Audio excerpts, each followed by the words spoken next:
마태복음 6장 9절에서 13절 다 같이 읽겠습니다. 그러므로 너희는 이렇게 기도하라. 하늘에 계신 우리 아버지여, 이름이 거룩히 여김을 받으시오며 나라가 임하시오며 뜻이 하늘에서 이루어진 것 같이 땅에서도 이루어지이다. 오늘 우리에게 일용할 양식을 주시옵고 우리가 우리에게 죄 지은 자를 사하여 준 것 같이 우리 죄를 사하여 주시옵고 우리를 시험에 들게 하지 마시옵고 다만 악에서 구하시옵소서. 아멘.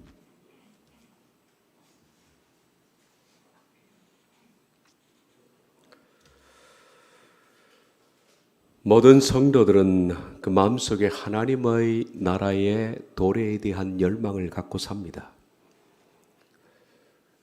성도라면 반드시 이런 열망이 있을 겁니다. 그래서 마음속으로 늘 탄식하듯 기도합니다. 당신의 왕국이 오시옵소서. 지난 시간에 말씀드린 것처럼 하나님의 나라의 도래는 아담의 타락을 전제합니다. 아담이 타락되었기 때문입니다. 그래서 하나님의 나라가 우리에게 도래해야 할 필요가 있는 겁니다. 인간이 느끼는 모든 불행은 우리 속에 존재하는 아담적 실존 때문에 인간은 불행을 느끼고 삽니다. 두려워하고 미워하고 다투고 시기하고 질투하고 교만합니다. 외롭고 적적하고 방황합니다. 늘 사람은 그 내면이 불안하고 염려와 근심 속에 쌓여 있습니다. 우리의 내면에는 늘 찬바람이 불고 있습니다. 자주 그런 느낌을 느끼지만은 홀로 마치 사막에 서 있는 것 같은 그런 감정을 느끼곤 합니다. 사람은 같이 있으면서도 외롭고 웃으면서도 그 속에 슬픔이 있습니다. 내일이라는 미지의 시간이 두렵고 그리고 조그마한 문제가 발생해도 마음은 쉽게 흐트러지고 나약해집니다. 왜 사람이 이 모양일까요? 왜 그럴까요? 그것이 어떤 사람의 그런 것이 아니라 모든 사람에게 다 그런 겁니다. 왜 사람은 이 모양일까? 구스타브 칼 융이 지적한 것처럼 인간은 그 존재 안에 텅 빈 공간이 있기 때문이다 라고 얘기했던 것이 옳은 것 같습니다. 사람은 그 존재 안에 텅 빈 공간이 있기 때문입니다. 우리의 내면 속에 텅 빈 공간에서는 늘 찬바람이 불고 있습니다. 그래서 인간이라면 방황할 수밖에 없는 겁니다. 사람은 다 방황합니다. 1975년 노벨 문학상을 수상한 몬탈레의 시 되돌아본 인생이라는 시가 있습니다. 그 짤막한 시 한 편에 노벨 문학상을 안긴 이유가 있습니다. 그것은 그가 자신의 인생을 짤막한 시 안에 담았지만 그 시는 그 사람뿐만 아니라 모든 인생이 가지는 공감대이기 때문입니다.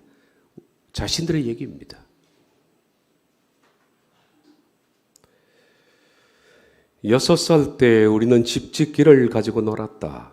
14살이 되었을 때 우리는 패싸움을 하고 놀았다. 20살이 되었을 때 우리는 사랑의 열병을 알았다.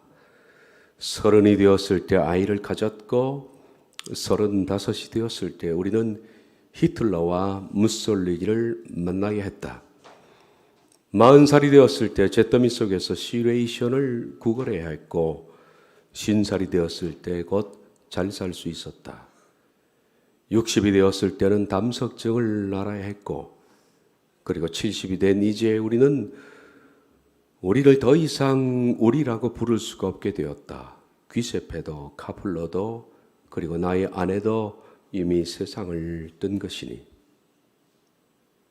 몬탈레의 시를 보면 행복했던 순간이 몇 년 되지 않습니다.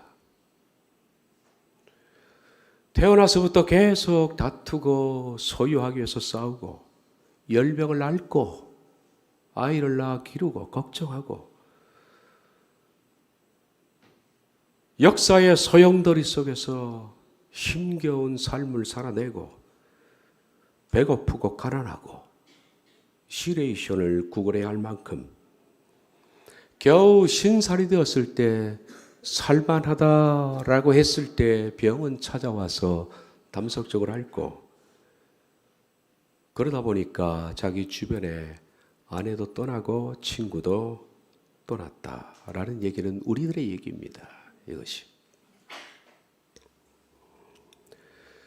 인간이 태어나서 죽을 때까지 불안과 아픔과 외로움과 방황을 겪으면서 힘겹게 사는 이유가 뭘까? 그것은 저와 여러분 속에 아담적 실존이 있기 때문입니다. 아담적 실존이라는 것은 먼저 아담에게서 발생했습니다. 아담이 하나님을 떠나면서부터 생긴 내면의 텅 빈 공간입니다. 아담이 하나님을 떠나면서 뭐가 생겼을까요? 분리 불안증이 생긴 겁니다. 하나님은 인간이 신을 떠나서는 홀로 인생을 지탱하기에 힘들도록 만드셨습니다. 그런데 아담이 하나님을 떠나면서 일종의 분리 불안증을 앓게 되는 겁니다. 이것이 아담적 실존이라 그렇게 부르는 겁니다. 아담적 실존은 아담만 앓고 있는 것이 아니라 아담으로부터 시작해서 하나님과 분리된 모든 인간들이 다 겪고 있는 공통적 정신질환입니다. 저도 앓고 있고 여러분도 앓고 있습니다. 신을 떠난 인간은 분리불안증으로 그래서 평생을 방황하는 겁니다. 흔들거리고 방황하고 근심하고 염려하고 두려워하고 대부분의 사람들은 자신의 방황과 외로움과 두려움이 어디서부터 오는지 모릅니다. 별 관심도 두지 않을지도 모르겠습니다. 그것을 인정하든 그렇지 않든 여전히 아담적 실존에서부터 이런 일들이 생긴다는 겁니다. 그래서 인간은 아담적 실존 때문에 다 바람 속의 촛불처럼 살아가는 겁니다. 언제 꺼질지 모르는 흔들흔들거리는 평생 헛된 꿈을 쫓아 살아가고 인생을 외롭게 위태롭게 방황하면서 마치 바람 속의 촛불처럼 흔들흔들합니다. 모든 인생은 다 흔들거립니다. 헛된 사랑을 쫓고 이루지 못할 야망을 쫓아가고 인생의 신기루를 쫓아서 평생 비틀거리고 방황하다가 생을 마칩니다. 이런 방황은 나이가 들수록 점점 커집니다. 목숨의 모래시계가 점점 줄면 줄수록 인간은 그 속에 허무하고 두려워하고 불안이 증폭됩니다. 이 모든 것들이 아담이 하나님을 떠나서 생긴 분리불안증입니다. 아담의 실존입니다. 하나님을 잃은 인간은 마치 엄마를 잃은 고아처럼 평생 방황합니다. 모든 인간은 다 고아입니다. 그런 의미에서.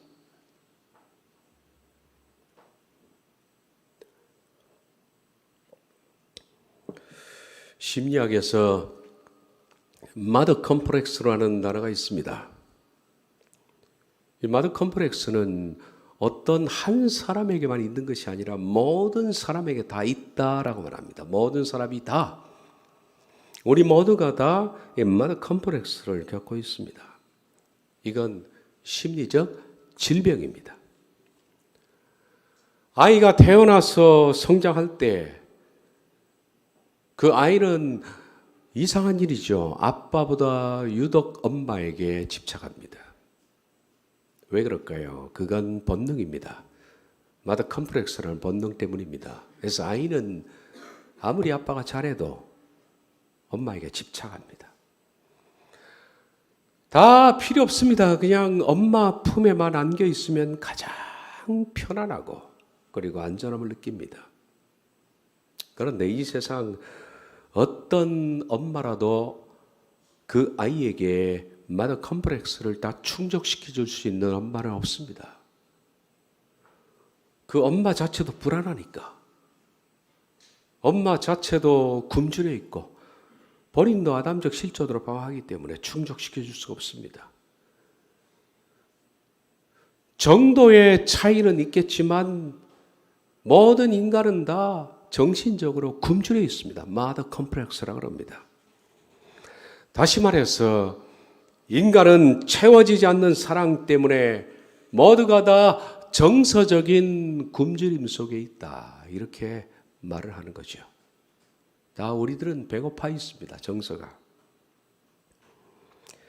그런데 어릴 적 유아기 때 엄마가 일찍 죽거나 아니면 아이를 그냥 방치해서 사랑을 주지 않으면 어떤 현상이 생길까요?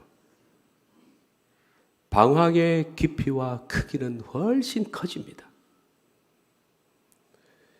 사랑을 퍼부어도 머더 컴플렉스로 아이가 배고픈데 일찍 죽거나 그리고 아이를 방치하게 되면 평생 깊은 방황합니다.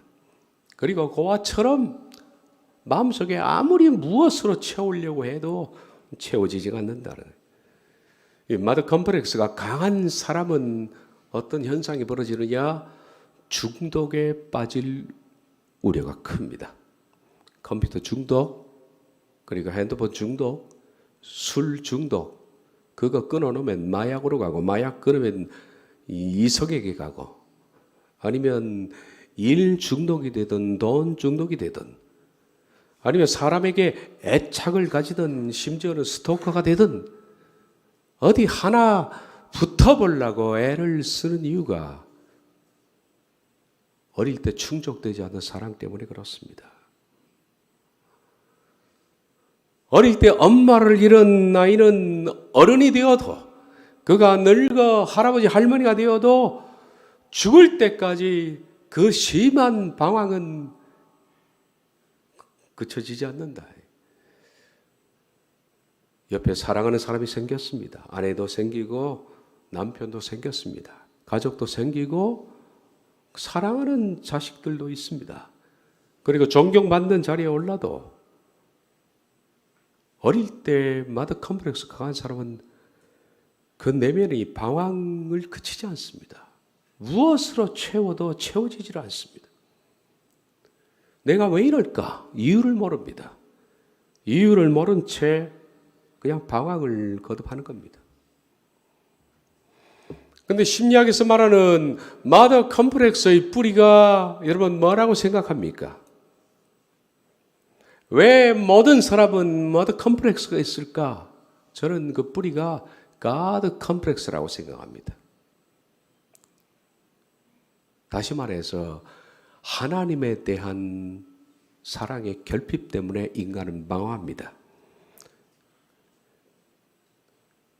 그런데 하나님 대신 가장 가까운 사람이 누굽니까? 엄마입니다. 그래서 머더 컴플렉스가 생기려고 뿌리죠. 실은 그 뿌리는 가드 컴플렉스입니다. 하나님을 떠났기 때문입니다. 모든 인간은 하나님을 떠났기 때문에 그 속에 결핍된 아담적 실존으로 평생을 고아처럼 방황합니다. 하나님을 떠난 공백이 너무 큰 거예요, 우리에게. 하나님을 상실한 그 공백이 너무 큰 겁니다. 이 세상에 어떤 것으로 채워 넣으려 해도 결코 그것은 밑빠진 독처럼 채워지질 않습니다. 그래서 서두에 말씀드린 것처럼 모든 인간은 실은 다 고아입니다. 우린 다 고아입니다. 내가 그 사실을 알든 모르든 간에 내가 하나님으로부터 분리돼서 이렇게 인생이 방황하고 힘들다는 것을 인정하든 인정하지 않든 간에 나타나는 현상은 모든 인생은 다 고아처럼 방황한다는 겁니다. 외로움과 두려움이라는 고아적 질병을 앓다가 평생 흔들거리고 평생 비틀거리다가 살다 죽습니다. 어디서부터 이 방황이 오는지, 어디서부터 이 외로움이 오는지, 무엇 때문에 내가 인생에 이런 열병을 앓는지 그것을 알지도 못한 채 평생 살다가 그렇게 죽는다는 겁니다. 이 아담적 실존에 대해서는 예수님께서 탕자의 비유에서 잘 그려놓으셨습니다. 탕자의 비유만큼 이 짤막한 비유 속에 하나님과 인간의 모든 역사를 다 써놓을 수 있다는 것 자체가 참 놀라웁니다.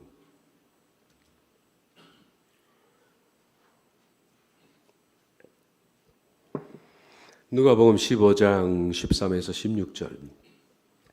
그 며칠이 안 되어 둘째 아들이 재물을 다 모아가지고 먼 나라에 가 거기서 허랑방탕하여 그 재산을 낭비하더니 다 없앤 후 그 나라에 크게 흉년이 들어 그가 비로소 궁핍한지라. 가서 그 나라 백성 중 한 사람에게 붙여서 하니 그가 그를 들러보내어 돼지를 치게 하였는데 그가 돼지 먹는 지엽 열매로 배를 채우고자 하되 주는 자가 없는지라. 이 아들이 아버지를 떠났기 때문에 생기는 현상들입니다. 아버지를 떠난 모든 인간은 다 여기 나와 있는 둘째 아들입니다. 아버지를 떠나서 생기는 것이 방황입니다. 허랑방탕. 사람이 허랑방탕한다는 것은 뭔가 누군가 재물을 쓰면서 사람이나 쾌락을 얻으려고 하는 거죠. 자기 속에 하나님이 빠져나갔으니까 그 텅 빈 공간 속에 돈으로 채워넣든 웃음으로 채워넣든 인간관계로 채워넣든 뭔가 채워넣으려 하지만은 허랑방탕으로는 채워넣을 수가 없습니다. 그리고 궁핍, 하나님을 떠난 모든 인간은 정서적으로 궁핍합니다. 배고픈 겁니다.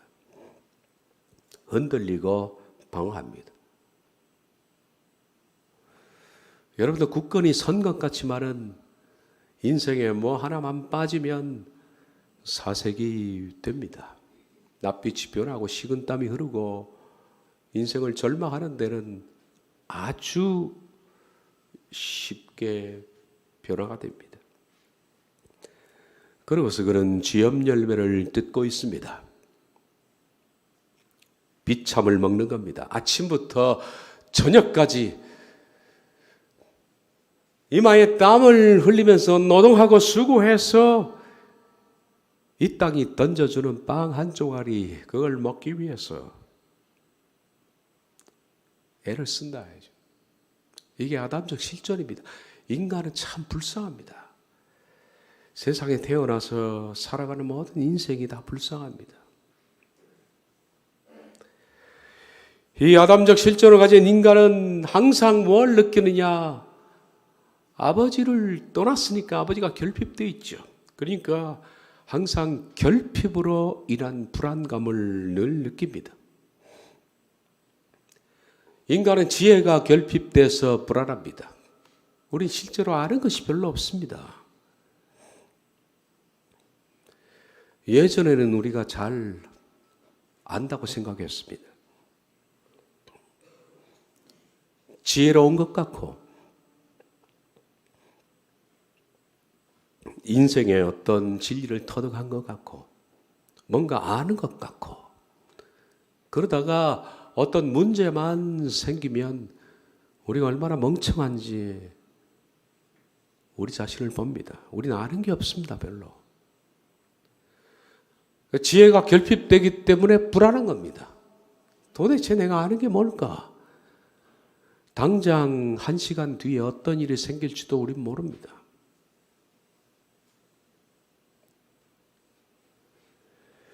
능력이 부족해서 결핍함을 느낍니다. 젊어서는 우리가 할 수 있는 것이 많은 줄 알았습니다. 내 힘으로 다 할 수 있는 것으로 그렇게 착각을 했습니다. 나이 들면서 점점 바뀌는 것은 내가 할 수 있는 것이 거의 없다라는 사실을 발견합니다. 무력합니다, 인간은. 그러다가 인생의 문제만 만나면 쩔쩔맵니다. 해결이 안 돼서. 방법이 없으니까. 게다가 병들고 늙고 죽음이 점점 다가오면서 사람은 두려워합니다. 하나님이 빠져나가니까 아담적 실존을 가지고 사는 인간은 다 그렇게 결핍을 느끼면서 삽니다. 얼마나 중요한 기도인지 아시겠죠? 하나님의 나라가 임하는 것. 하나님의 나라라는 이 단어가 실제는 통치입니다. 그래서 왕국으로도 번역되고 왕이 통치하시는 것입니다. 하나님의 나라가 임하는 것, 내 힘으로, 내 지혜로, 내 능력으로 안 되니까 그분의 통치가 도래하는 것, 멀게는 하나님의 진짜 나라, 제국도 되지만은 가깝게는 내 속에 그분이 통치를 시작하는 이 통치, 이게 우리가 얼마나 필요한 기도 제목인지 모릅니다. 하나님, 나를 통치해 주십시오. 나를 다스려 주십시오. 이 오만한 인간은 아직도 이런 기도의 필요성을 못 느끼고 삽니다.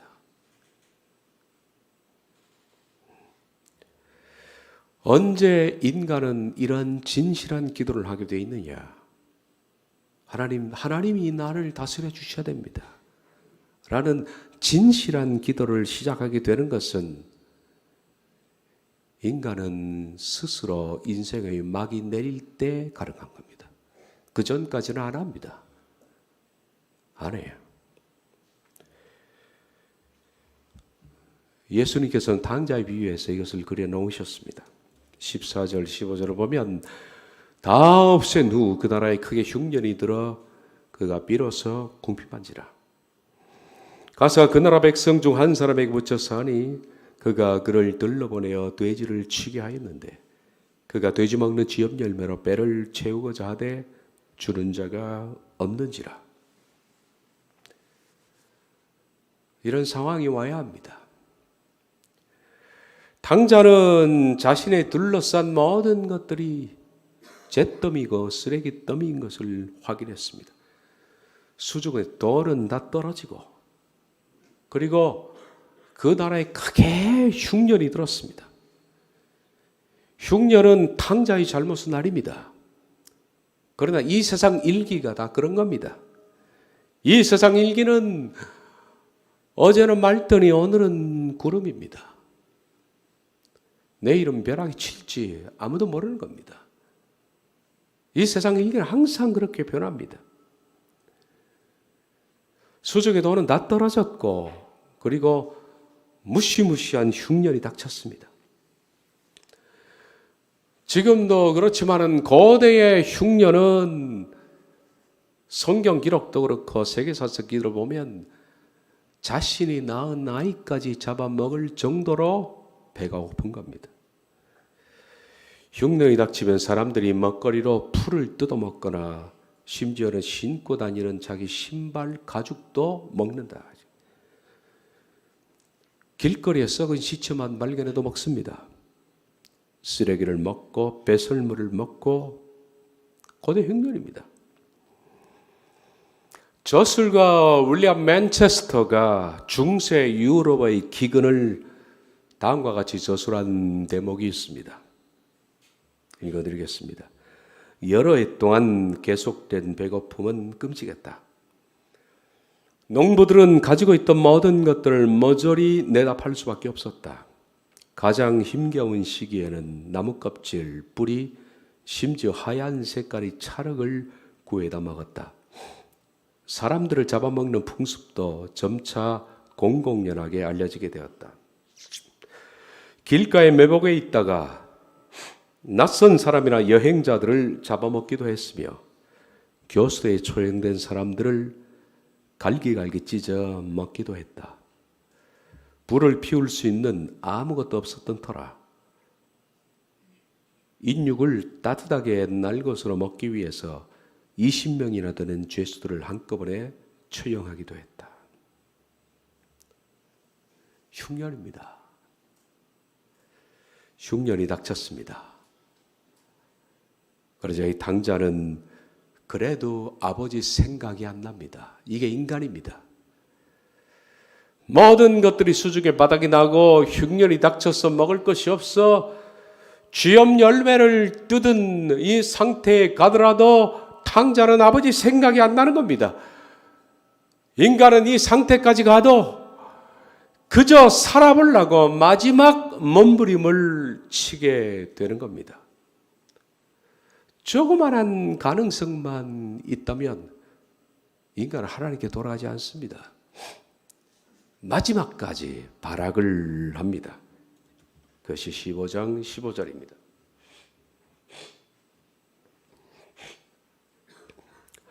가서 그 나라 백성 중 한 사람에게 붙여서 하니 마지막 발버둥을 치는 겁니다. 생존을 위한 마지막 발버둥. 이 지경이 돼도 그는 일자리를 구해보려고 발버둥을 칩니다. 그래서 그 나라 백성 중 한 사람에게 붙어 살았습니다. 아마 이 사람은 탕자가 잘 나갔을 때 친구였을 것으로 생각됩니다. 그 친구에게 붙어 살았다 그럽니다. 이 붙어 살았다라는 콜라오는 문자 그대로 글루, 접착제라는 뜻입니다. 이 사람은 친구에게 마치 접착제처럼 딱 달라붙었습니다. 어떻게 해서든지 이 친구에게 붙어서 떠나지 않으려고 했고 온갖 아부를 떨어가면서 이 친구에게 밥 한 덩이 얻어먹으려고 발버둥을 쳤습니다. 이 지경이 돼도 인간은 하나님께 돌아가지 않는다. 그래서 그렇게 접착제처럼 달라붙어서 아부를 떨어가며 겨우 얻어낸 것이 뭐냐? 친구의 농장, 돼지 농장에서 돼지 축사에서 돼지를 칠하는 겁니다. 거기서 돼지를 관리하는 대신 돼지가 먹는 음식 쓰레기 중에 괜찮은 것이 들어오면 네가 먹어도 된다라는 허락을 받았습니다. 이 지경이 돼도 이 사람은 발버둥을 칩니다. 살아보려고. 그러다가 인생에 막이 내리는 겁니다. 발버둥을 치던 그 청년의 막이 내렸습니다. 주변의 사람도 웃음도 아부도 칭찬도 즐거움도 모두 막이 내렸습니다. 이제는 아무데도 갈 곳이 없고 홀로 팽개쳤습니다. 아무 소망도 없는 절망 속에서 끔찍한 굶주림만 기다릴 뿐입니다. 청년의 잔치는 끝났습니다. 자신이 주인공이로 생각했던 인생의 무대의 막은 내렸습니다. 자유 분방했던 삶은 노예의 삶으로 전락했고 모든 꿈은 악몽이 되었습니다. 쾌락은 모조리 고통으로 변했고 즐거움은 전부 슬픔으로 바뀌었습니다. 그는 돼지가 된 겁니다. 돼지 속에 섞여서 그들의 음식을 서로 먹으려고 밀쳐내는 상황까지 온 겁니다. 인간은 이 상황이 와야 하나님의 통치를 받아들입니다. 하나님의 통치를 받는 모든 사람들의 과정을 보면 거의 이런 상황을 대부분 겪은 사람들입니다. 제가 그랬고 여러분이 그랬습니다. 인간은 자신의 인생에 막이 내려지기까지 하나님을 찾지 않습니다.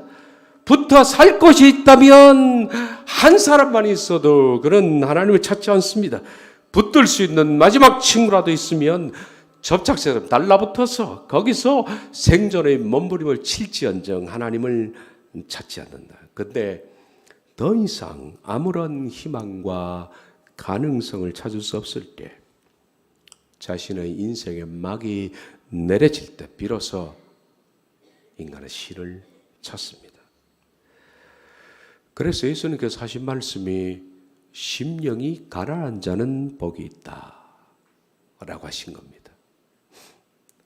심령이 가난하게 된다는 것은 심령이 파탄된 것입니다. 심령이 파탄됐다. 파산 선고를 내린 겁니다. 더 이상 아무런 내가 가능성이 없을 때, 이 빚을 해결할 수 있는 어떤 방법이 없을 때 인생은 파산 선고를 합니다. 주님, 제가 완전히 잘못됐습니다. 하나님의 통치는 파산 선거로부터 시작합니다.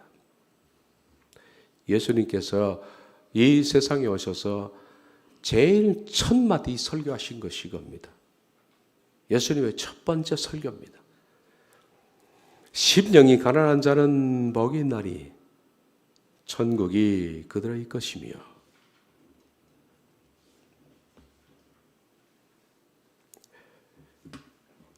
심령이라고 번역된 단어가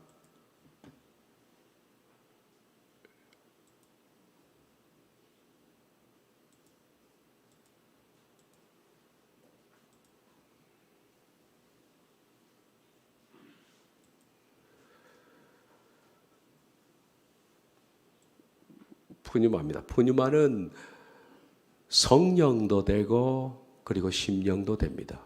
대문자로 쓰면, 영어에서도 스피릿, 대문자로 쓰면 성령님입니다. 소문자로 쓰면 영이 됩니다. 성경에는 대문자, 소문자 구별이 안 되어 있습니다. 그래서 이것이 성령인지 영인지 그게 번역이 잘 안 되어 있습니다. 그런데 앞에 이걸 보면 토는 누구누구에게입니다. 에게. 누구누구에게입니다. 그래서 이렇게 번역되죠. 영어로 되면 영에게가 됩니다. 근데 성령이 되면 성령님께가 됩니다. 그러므로 이 단어는 앞에 이 단어를 봐서 성령님께 하는 것이 맞는 것 같습니다. 성령님께 부터 코인은 구걸하다라는 뜻입니다. 영어로 번역하면 영에게 구걸하는, 뭔가 좀 맞지가 않습니다. 성령으로 번역하면 성령님께 구걸하는, 그게 맞을 표현일 것 같습니다. 그렇습니다. 비로소 사람은 구걸하게 됩니다. 심령이 파탄된 자는 복이 있다. 그런 성령님께 구걸할 것이다. 그러면 하나님의 통치가 그에게 있을 것이다. 탕자의 비유하고 똑같은 내용입니다.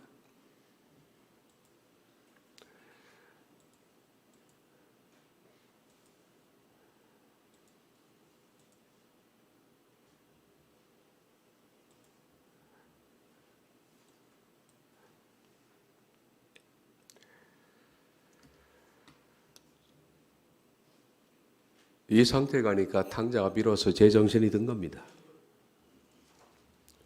사람은 이 상태까지 갈 때까지 제정신이 안 듭니다. 인간이. 누가복음 15장 17에 19절을 보면 이에 스스로 돌이켜 이르되, 스스로 돌이켰다라는 것은 KJV가 원어를 잘 번역했는데 그는 자기 자신에게 돌아왔다라고 말합니다. 그는 자기 자신에게 돌아왔다. 우린 우리 자신에게 돌아가지 않습니다. 정작 우리들은 이 세상의 것을 보고, 너를 보고, 사람을 보고, 역사를 보고, 주변을 보는데 자기를 못 봅니다. 그러니까 자기에게 돌아오질 않는 인간이 거의 절대 다수입니다.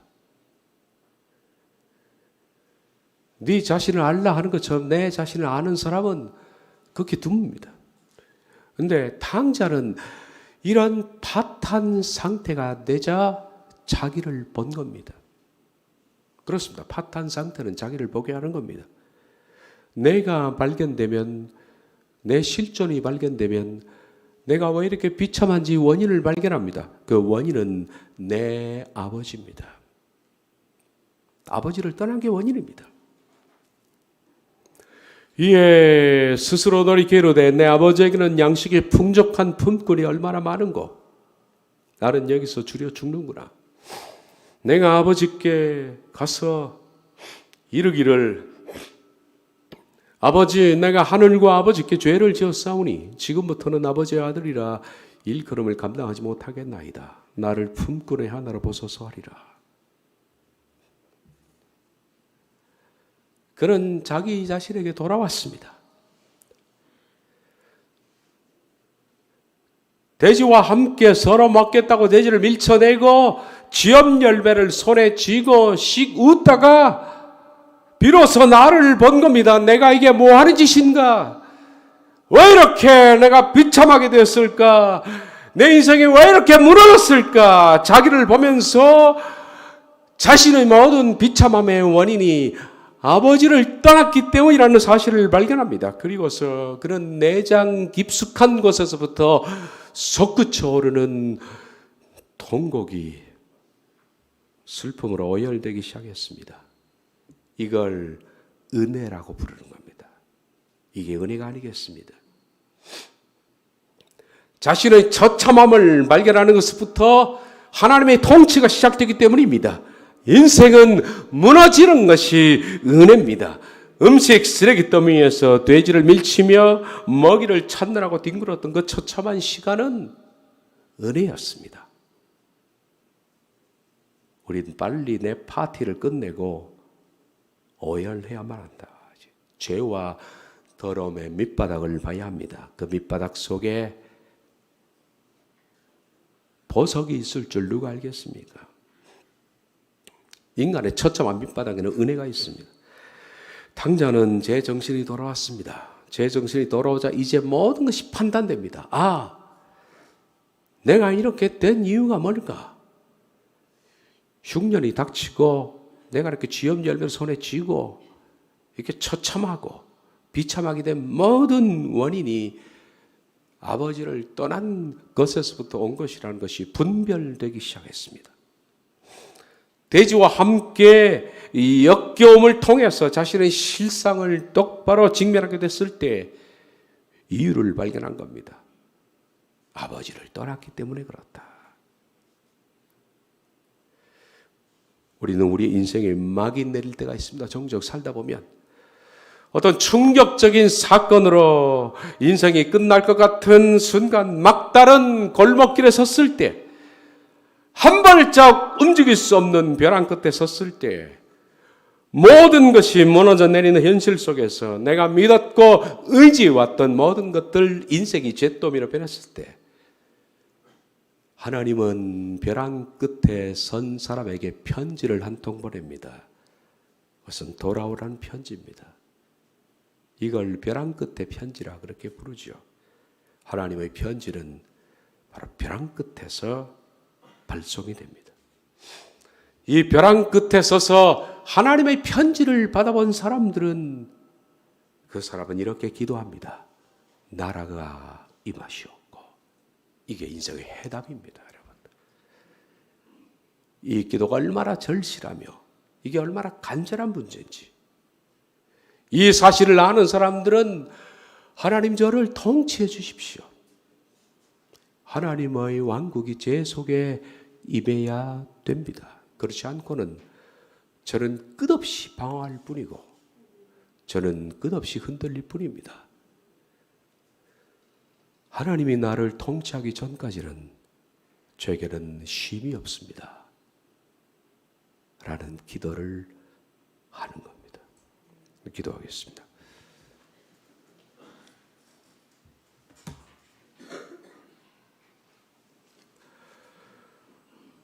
아버지의 왕국이 오시옵소서. 우리 속에 아버지의 왕국이 통치되는 것이 우리의 해답입니다. 간절히 기도하오니 나라가 임하시옵소서. 예수님의 이름으로 기도하옵나이다.